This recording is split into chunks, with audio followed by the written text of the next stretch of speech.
国际的大消息，咱要先来关心的就是南韩总统尹锡悦第二届的弹劾案。今仔日下晡是以204张同意票比85票来通过，意思就是讲，伫南韩的国会内底是有12个执政党的人来投同意票。这个结果，一个出来的国会外口民众拢真欢喜。原来即马尹锡悦已经暂时停权，就等宪法的法院来决定罢免也是驳回。来看公视记者伫现场掌握的上新的状况。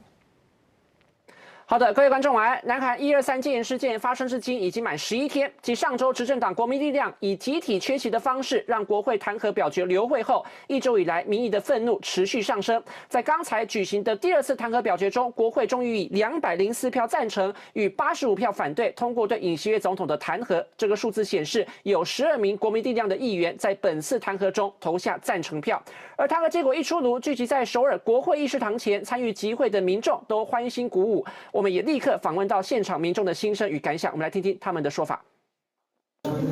고등학생이라서 완전 겪어보지도 못했고 약간 서울은 맨날 영화에서 보는 일이라서 완전 놀랍기도 하고 당연히 이게 돼야 된다는 일이라고 생각을 하고 정당하게 이렇게 책임을 졌으면 좋겠다는 생각이 국힘이 이제 지난주에 했는데 한 주 동안 미뤄서 겨우겨우 이제 몇 사람 찬성표를 낸 것 같아요. 그나마 다행이긴 한데.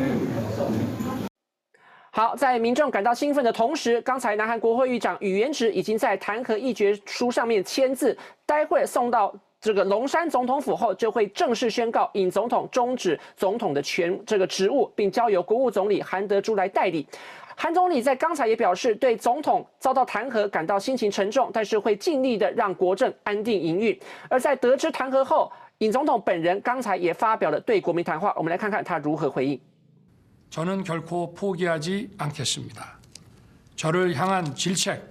격려와 성원을 모두 마음에 품고 마지막 순간까지 국가를 위해 최선을 다하겠습니다.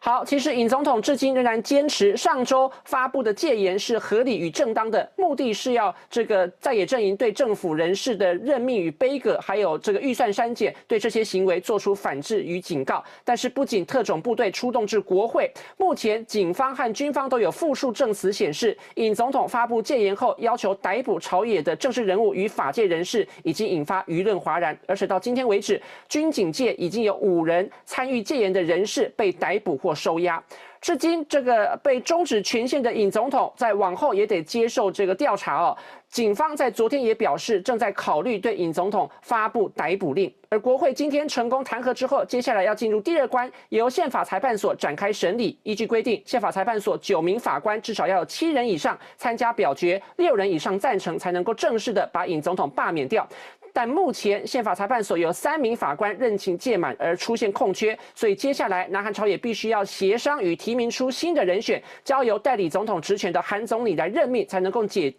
决定尹总统的命运。目前看起来，从这个接收议决案到这个任命宪法裁判所的法官，到审理与做出决定，最快明年3月，最晚呢明年5月才能够得出结果。这是在现场今天的最新进展，我们把时间交还给棚内。